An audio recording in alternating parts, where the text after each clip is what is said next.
Can you pause Instagram Reels without holding? The answer is no. Simply, if you open Instagram, log into your account and click on Reels. After you open Reels, there is no pause button without holding it. This feature was available for some times in Instagram, but after the update, there is no pause button for Instagram Reels without holding it. As you can see, the only way to pause Instagram Reels is by holding it.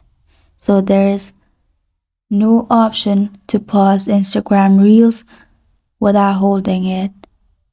And the answer is no if you can pause Instagram Reels without holding it.